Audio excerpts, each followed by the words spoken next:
What is up, everybody, and welcome to episode 5 of Big Apple Banter.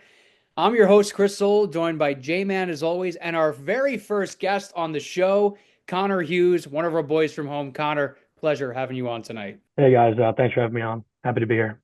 Of course. Should be pretty fun, and it's our first episode on the Yankees this evening. Obviously, a disappointing end to last season. They lose in the World Series to the Dodgers in 5 games. And quite frankly, I don't know about you guys. I thought they were kind of embarrassed in that series. But a lot of things have happened in the offseason. They brought in a lot of talent. But I think the biggest thing we need to talk about is the loss of Juan Soto. So last offseason, the Yankees trade for Juan Soto. He had 1 year remaining on his deal, a 26-year-old phenom. And unfortunately, Hal Steinbrenner lost the bidding war to Steve Cohen and the New York Mets. And Soto is now a Met. So they lose a generational bat, a guy that hit 40 plus home runs, batted in over 100 runs. So a huge loss for the Yankees, but they get some talent. So, Jesse, I'll hand the mic over to you. Let's talk about Soto a little bit and just exactly the Yeah. type of player the Yankees lost. Yeah. First, I just want to say it's been like a tough year. I know, like for me and probably Chris and like all the Giants and Yankees fans. First Barkley, now Soto. It's gonna be tough watching Soto on the Mets. He's definitely he's a future Hall of Famer, Hall of Fame talent. Just like reading some of his stats, he's a 421 on base percentage for his career. With a batting average of 285. It gets even more impressive in the postseason. Like last postseason, he batted 327, had an on base percentage of 469. Literally on base half of the time. It's some pretty insane stats. He's a pretty insane player. He gets the hits when you need him to. He's super clutch. That moment in extra innings against Cleveland is going to be a memory that I won't forget. I think it was a very special home run. It's upsetting that he's not going to be the team next year. But end of the day, he signed a $765 million deal for 15 years with the Mets. That includes, private suite. I think rumored like private jet, some like some other stuff. At the end of the day, it's an insane contract. It's the biggest contract in MLB history by a mile. Otani's contract, present value wise, comes in at 460 million. So he's basically has 300 million more in total money compared to anyone else in baseball. I'm not saying it's an overpay. Juan Soto is a Hall of Fame player, and if you're the Mets and you're Steve Cohen, Steve Cohen's willing to pay as much money to make his team good. And it's if you have that kind of mentality, nothing's an overpay. He's willing to pay anything. So just some thoughts on the contract. I'm pretty surprised how much like Hal offered. It's rumored that they offered 760 million for 16 years, which is a lot of money for the Yankees. I'm almost it could have gone either way. Like if the Yankees brought back Soto for that, that kind of money, like I'm not gonna lie, I would have been happy. I think he's a great player, but I also think we had a very good offseason to offset Soto's loss. And I know we'll talk about that in a little bit. But I think if we did offer him this kind of contract, it would handicap the Yankees for a few years. Again, for the Mets, it makes perfect sense. He's a top hitter in baseball, and Cohen will pay whatever amount of money. Just getting into like the weeds of things. Steve Cohen's worth $21.3 billion. The Mets operate at a $292 million loss, meaning that they either the owner or has to pay that money or they have to take out debt. The Yankees, on the other hand, operate at a profit. So Hal's not paying, that kind of money out of pocket. And he's only worth 1.5 billion. So Cohen's worth around 20 times the amount Hal's worth. So it's very hard for Hal to compete in the sense against Cohen. I think for this reason, he was probably always going to be a Met. As much as I hate to say it, even if the Yankees won the World Series, if money was going to be Soto's top priority, there's just no way the Yankees were going to ever be able to outbid Cohen. I don't know if you have any thoughts on it, Connor. Yeah, I mean, you got to consider that, Steve Cohen is a hedge fund guy. His net worth is more than 10 times Hal Steinbrenner's. And Hal's money is pretty much all in the Yankees. He doesn't have any sort of, well, he does have other streams of income, but his start was really just inheriting the Yankees from his father. So, when you take the contract into consideration with the suite, the private jet, and, some of the other family things that were thrown in there, it's north of $1 billion. And Hal just doesn't have that money. And like you said, it would have handicapped the Yankees for years, and we would not have been able to, keep this team nearly as competitive as it is if we get 6, 7, 8 years down the road. So, I know you don't think it's an overpay because I agree. He's a generational bat, Hall of Fame talent. But I mean, just looking at things on paper, it really is just an outrageous overpay, especially because it's more than Otani's contract. And I think Otani is by far the most valuable player in baseball. It's not even really a question. A guy that could play, at an MVP level on both sides of the ball. So this contract to me is just out of this world ridiculous. Yeah, I mean, I think the biggest thing here was definitely Otani's in his age 26 season, so you're getting that prime bat for, 10 more years. But this type of contract brings a guy like him into his 40s. His defense, Connor, you mentioned Shohei Otani is a guy that can play both sides of the ball, obviously. An incredible pitcher, an incredible batter. We saw a lot of, I don't know if I could quite call it a lack of effort on the defensive side for Soto, but definitely not like a gold glover, not a guy that had outs above average in the outfield. He was all bad and one of the best in the game, but to sign a guy into his 40s, making $700 million is a little absurd. So obviously, Hal Steinbrenner and Brian Cashman realized they lost the Juan Soto bidding war, and they did quite a lot to replenish that. Now, a little controversial in terms of how much offense they bring back. Obviously, it's pretty impossible to replace a bat like that. But the big headline guy, the Yankees, they know they struggled on defense a little bit throughout the playoffs. They kind of got carried by their home run hitting and their offense. So they really addressed the defensive side. And they start with one of the best regular season pitchers in the past couple years, the lefty slinger in Max Fried, signed an 8-year, $218 million contract. He's 31 years old. Connor, I'll start with you. I know you don't love the term on this one, but it's tough to deny Fried's raw talent. I mean, I personally, I love the Max Fried signing. I think he fits perfectly into the two slot in this rotation. I think, we had a guy like Carlos Rodon in that spot last year, just didn't, he pitched well, but just didn't live up to the full expectations that I think we expected out of him. The one thing with me with this contract is, Max Fried's 30, and he's probably going to be, I think he's 31 by the time the season starts. 8 years is, I feel like, a long commitment for a guy when, the general, I guess, somewhat agreed upon consensus around 34, 35, people start to kind of fall off, go a little downhill. Obviously, there are many players that, don't necessarily follow that and perform well into their late 30s and even early 40s possibly. But I just think it's a bit of a long commitment, even as good as he is. But I love the signing short term, and I think it's going to pay dividends in the next couple of years. Jesse? Yeah, I mean, I pretty much agree 100% with what Connor said. I think I would have been happy with, 6 year for, he's averaging like 27.25 a year. I would have been happy for 6 instead of 8. But to, tack on those 2 years to get this kind of player for the short term, I think is big. I think the Yankees are in win now mode, right? Aaron Judge is what, 33?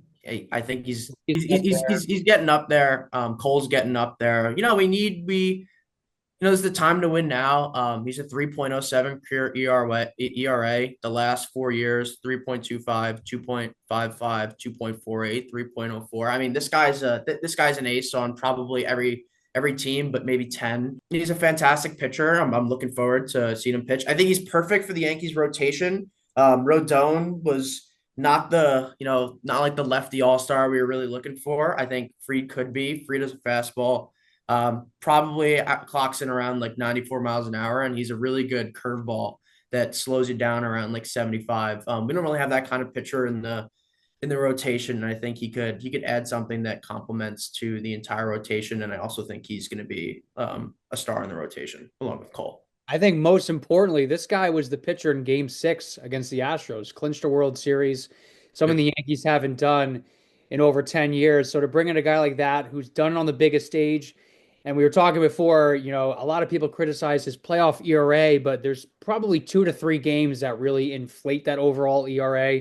Yeah. Outside of those games, Fried's been dominant. He was absolutely dynamite in Game 6 against the Astros in Houston to win the Braves the World Series. So really good stuff there. Now, moving on, probably the biggest offensive acquisition, a lefty bat, maybe not quite as well, definitely not as good offensively as Juan Soto, but a Gold Glover in the outfield. Another guy that's won a World Series. He's won an NL MVP with the Dodgers, the Yankees' new arch rival. And that's Cody Bellinger. So, Connor, I'll hand it over to you. This guy has been around a long time, some ups and downs, but definitely a solid guy to have playing center field. Yeah, I personally love this signing.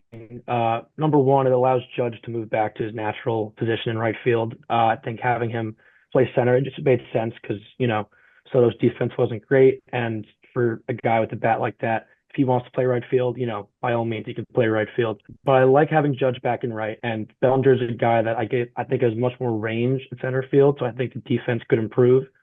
And like you say, he's a Gold Glove. He's won MVP. This is a guy that his track record is good. Obviously, he took a dip towards the end of his tenure with the Dodgers, but he's rebounded well in Chicago. And I think, having a lefty bat, especially in Yankee Stadium with the short porch and right, I think he's going to benefit a lot. Baseball Reference has his projections that about the same as last year, maybe a little higher. They have his projected OPS in 2025 as 764, which is up from 751 this past year. And I think he could even exceed those projections, depending on how healthy he stays and if he could really take advantage of the short porch and right. Yeah, definitely big. And I think more importantly, the defense, something, we saw quite clearly that Judge struggled a little bit in center field, made some great plays, but when you're not playing in your natural position, definitely hinders you. What else you got on this, Jesse? Yeah, I don't think a lot of people realize that Cody Bellinger is only 28 years old. He bursted onto the scene in 2017. He was a 21-year-old kid, hit for 39 home runs. He had he had 4 good years from there. Then he had 2 really down years.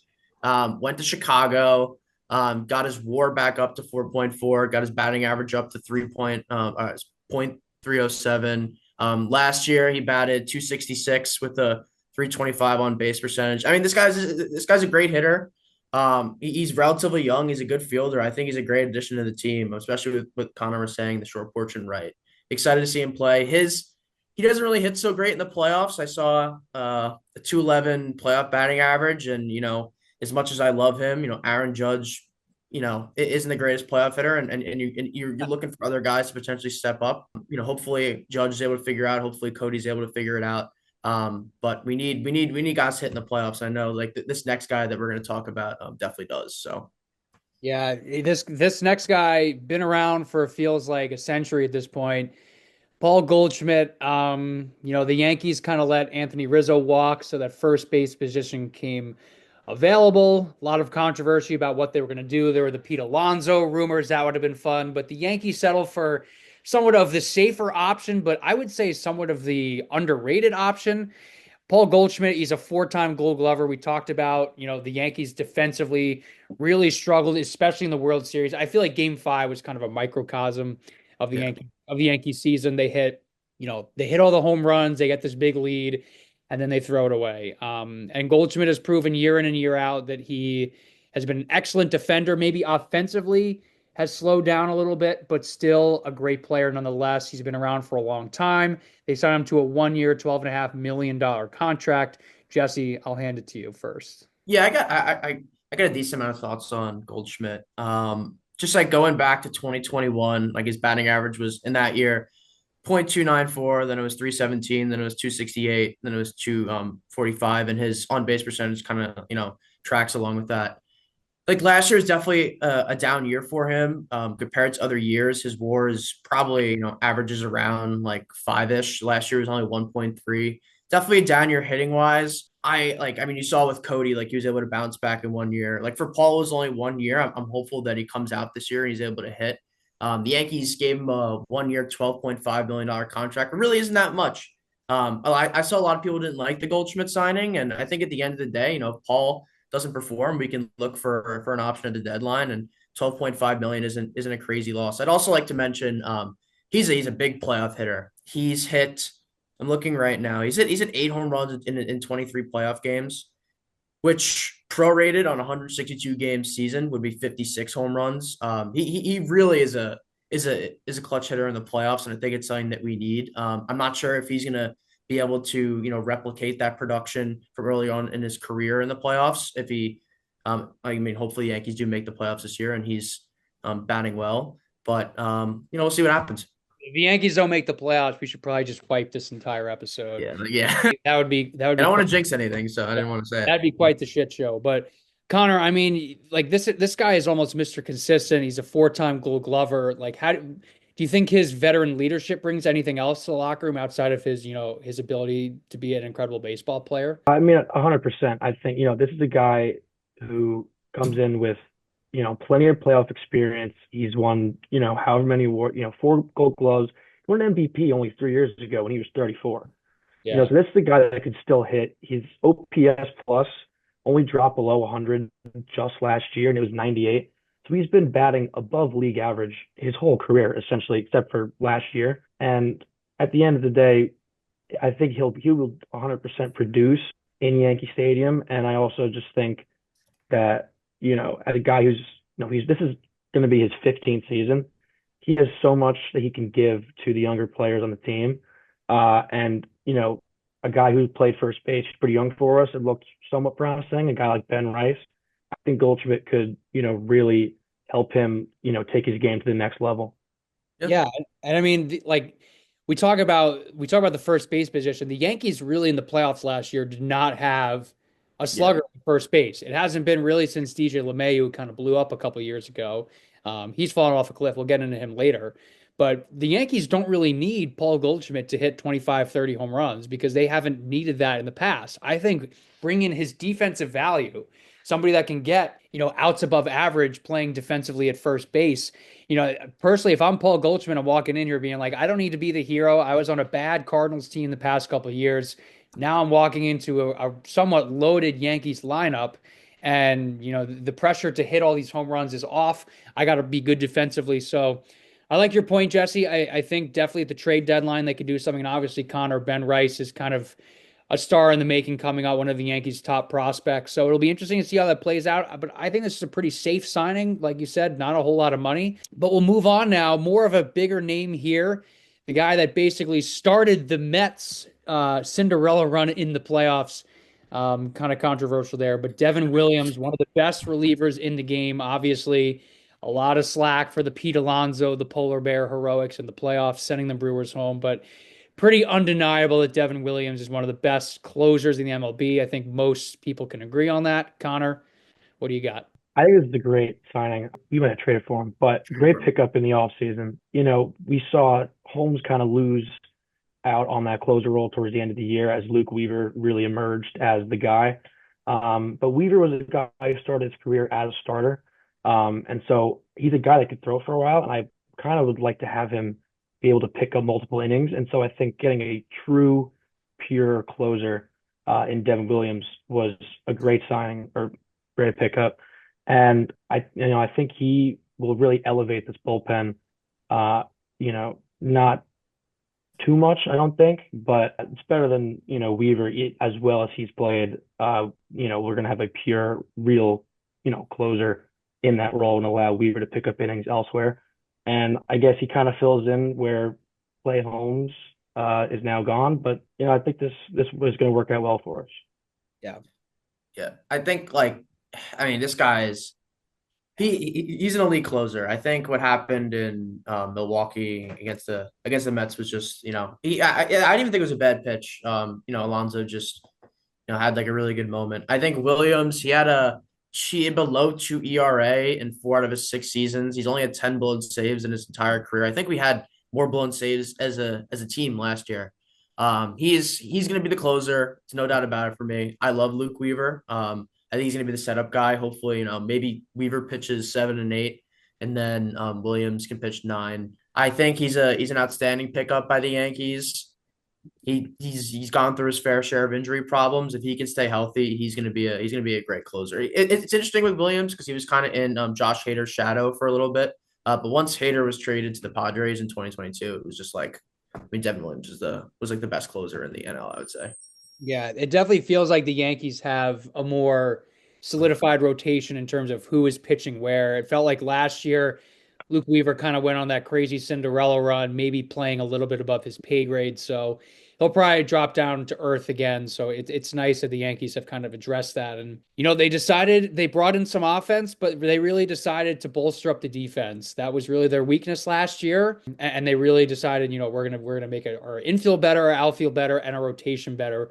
I would say probably a top five rotation in all of the MLB. So obviously they lose Juan Soto, but probably the next biggest loss is losing Gleyber Torres at second. Maybe not the best defender, but had a great bat, especially in the playoffs. Some good moments from him. But we're gonna get into a little bit of a debate now. Obviously, with Gleyber gone at second, the question becomes who replaces him at second. Most of the rumors are surrounding Jazz Chisholm, who the Yankees acquired from the Marlins last year. Connor and Jesse, you guys have a little bit of differing opinions. So, Connor, I'll let you start first about who you want to play third and what you think the Yankees should do. Yeah, so I think it's been getting a lot more press, I think, in the last couple of weeks, now that spring training is rapidly approaching. But Alex Bregman is still a free agent, and he's been a free agent for a long time. I think he's kind of falling victim to the, Scott Boras, wait it out and, get you the best deal possible. But we saw with a guy like, Pete Alonso, who's waited. He didn't really get that great of a deal. And so Bregman's really looking for this long-term 6-year minimum contract. But eventually he's going to get desperate. He's going to want to play. And if the Yankees can sign him to a 3 or 4 year deal, I think that's a home run, no pun intended.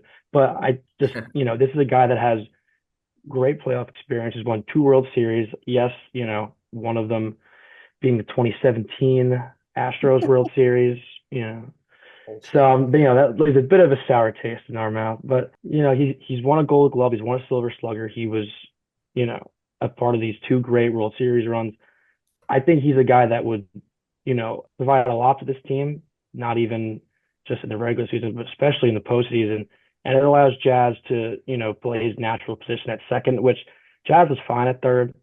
But, we saw a few errors that probably wouldn't have happened had there been a true third baseman there. So I think if we can, and, it's not going to be a 6-7 year contract, I think we have to go get Bregman if we can.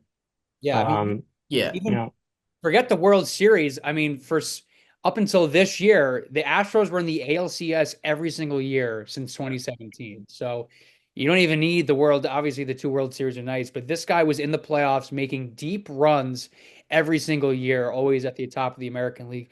Jesse, you don't like this take so much, so I kind of want to hear your Yeah, side.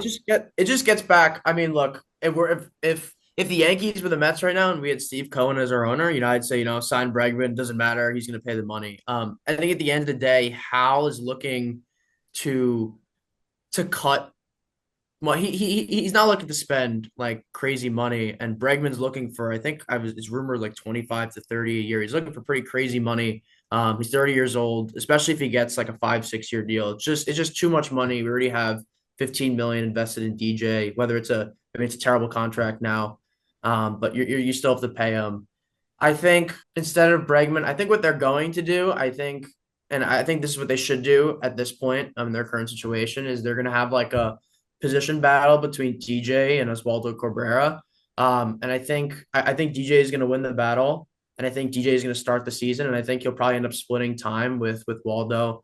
Look, DJ LeMahieu has not been good for the last 2 years. It's pretty obvious. He's still a good fielder. He was once upon a time the best hitter in baseball. He was an absolute single machine. I remember he'd get up to the plate, and I was just like, it's automatic single to right, and it was every time. I think if it doesn't it's similar with Goldschmidt. If it doesn't work out with DJ and Oswaldo Cabrera, you can still trade for a third baseman at the deadline, just like we did last year with Jazz. If you can always use a trade deadline as a resource to acquire players, and I think that's what they're going to do here. Again, if Bregman, you can somehow get him for like a 1 year deal or a 2 year deal, then yeah, I think it's fine. But I don't think Hal is looking to spend insane money over the next few years. I don't think he can spend insane money over the next 2 years. So that's why I don't think Bregman is going to be the guy. Jesse, if the Yankees are in such win now mode, I mean, you look at their roster, a lot of guys in their 30s. I feel like they just went to the World Series, did not play their best baseball. Honestly, definitely could have forced a game 6, maybe even a game 7 against one of the best lineups, rotations I've ever seen ever in baseball. Why not just say, screw it, put your nuts on the table and just throw out money to a guy like Brett. You can't deny Yeah, Bregman makes this it's team. not. He's the best player Yeah, at that position, you know, and it it's like just yeah. It gets back to the whole thing with it's at the end of the day, it's up to Steinbrenner. I think it's less up to Cashman. If the Yankees are, let's say hypothetically speaking, the Yankees are somehow able to dump Marcus Stroman's contract, which I believe is 18 million a year, then I do think the Yankees will go out and get Bregman. I oh, don't think I just don't think they can afford to take on the 30 million, extra a year right now. I think if they're able to get rid of Stroman, maybe you see something like that. And I get what you're saying, they're win now mode, but it's just how it works. He just it's not how Steinbrenner's fault, like we said, and literally every other baseball team besides right now the Dodgers and the Mets are operating just like how Steinbrenner is right now. How Steinbrenner is even being more aggressive than the other owners. It's just the Dodgers have an owner that's also worth, I think he's worth like $10 billion, and Cohen's worth 20, and they're able to pay the extra money. real quick, not part of our script, but do you guys like the way the no cap is in baseball? Do you like the way that like there are just monopolies, Connor? Like, what are your thoughts there? I mean, I used to not really care that much about it. I guess being a Yankees fan, we kind of could just throw our money around. But now you kind of see, teams like the Mets and the Dodgers, I guess abusing it and using, weird sorts of deferred money and, a guy like Steve Cohen who could just pay out of pocket, millions and millions and millions of dollars to these players. And so if there was some sort of cap instituted, not just like the luxury tax, but like a legitimate salary cap, I don't think I would be necessarily that upset with that. But I do think, it is something that's somewhat unique to baseball in that teams can spend however much they want. Without that, there would be no money ball. So, I don't hate that there's no cap, but I wouldn't mind to see it instituted. Yeah, I just feel like the Dodge, like, just I feel like I was on Twitter every week seeing what new player the Dodgers sign. I mean, absolutely, like they have put together like the Four Nations for hockey starts tonight, and those are like the best players in the world playing for their countries. It feels like the Dodgers have assembled Team Canada in baseball.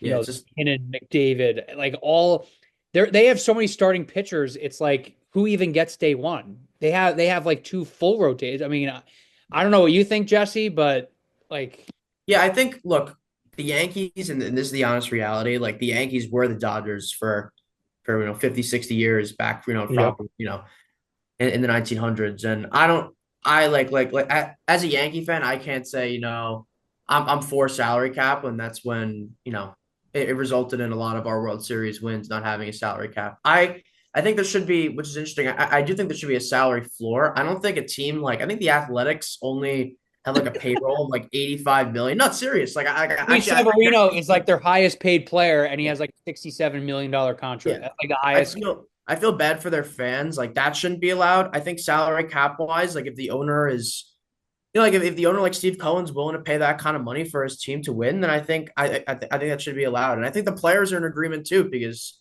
like if you're a player like Juan Soto, like obviously like you would love to get paid $765 million. So Yeah. I think that's kind of where it stands in my mind. Yeah. So, couple minutes left now. Obviously, kind of a whirlwind of an offseason. We'll kind of recap it. Obviously, the big departures, Juan Soto, number one. Gleyber Torres, a little controversial, but probably the second most important player. The Yankees bring in Max Fried, Cody Bellinger, Paul Goldschmidt, and Devin Williams as the main guys. A couple small little pieces in there as well. So, Connor, I'll start with you.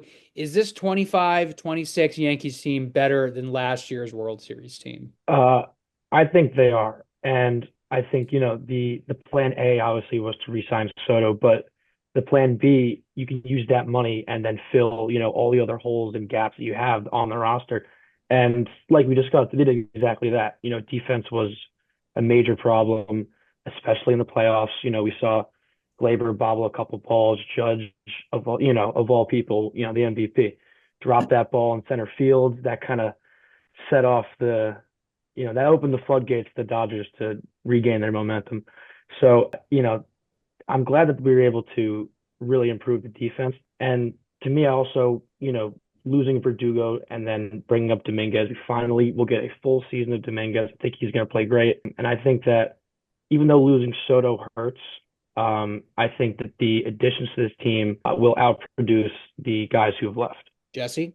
I am in agreement. I do think the Yankees are a better team right now than they were last year. It's kind of a hot take. I think they're worse hitting wise. I'd rather have Soto Yeah, than the Bellinger Goldschmidt combination. But I do think pitching wise they're better. I think Williams is a great pitcher, and I think at the end of the day, you look at how the Yankees lost the World Series. We lost on. I mean, at the end of the day, we lost on two plays.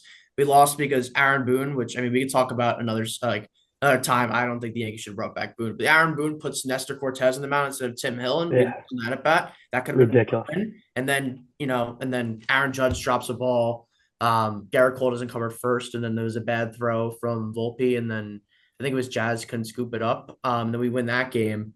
So that's two games. We should have been up 3-2 in the series. And I mean, if you have a pitcher like Williams, you have a guy like Fried, maybe that doesn't happen. Yeah, so I think the Yankees are better suited right now to win the World Series than they were last year. And everyone says pitching wins championships. And I at the end of the day, I do think it does.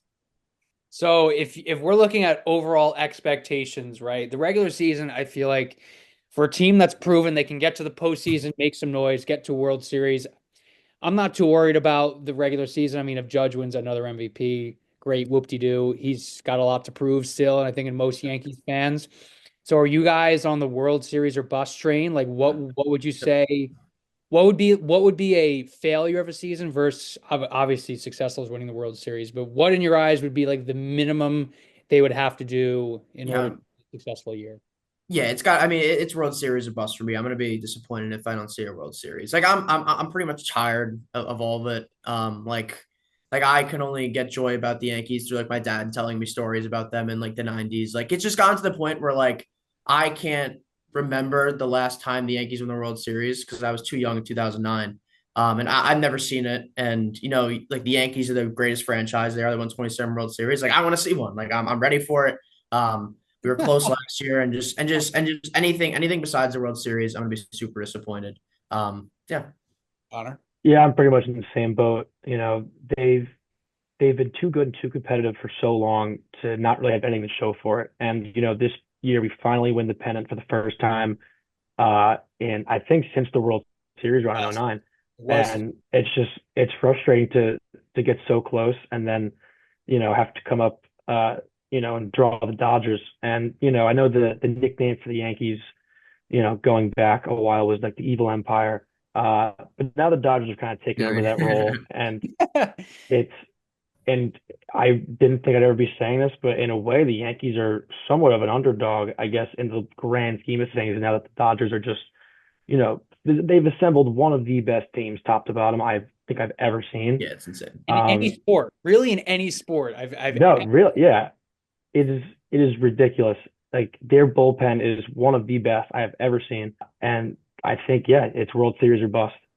Yeah, I mean, obviously, when you assemble the Avengers, I feel like they've done it before and it's failed them before.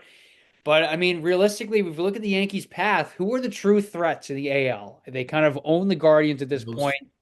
If the Astros lost Kyle Tucker, if they lose Bregman too, obviously they're still the Astros, but I think we can all agree the NL is where the talent are between the Braves, the Phillies, the Mets, the Dodgers. So the Yankees really control their own destiny. Maybe if the Orioles can figure it out in the postseason, they make something happen. But in terms of the AL, to put on your guys' point, World Series or bust, the Yankees' path is somewhat of a cakewalk, and they got clowned for it last year, but they got to the World Series. But there's a lot of young, frisky teams, I'd say, in the AL, but there's not a true Titan like the Yankees. So Yep. it's going to be interesting to see what happens in spring training. It's going to be interesting to see what happens with Alex Bregman, see how all of the pitching comes together, see what the rotation looks like, see who's playing second and third. But a lot of stuff still to come with the Yankees. We'll be playing a couple months, and it should be fun. So thank you guys for tuning in, and we'll catch you in the next one. Thanks.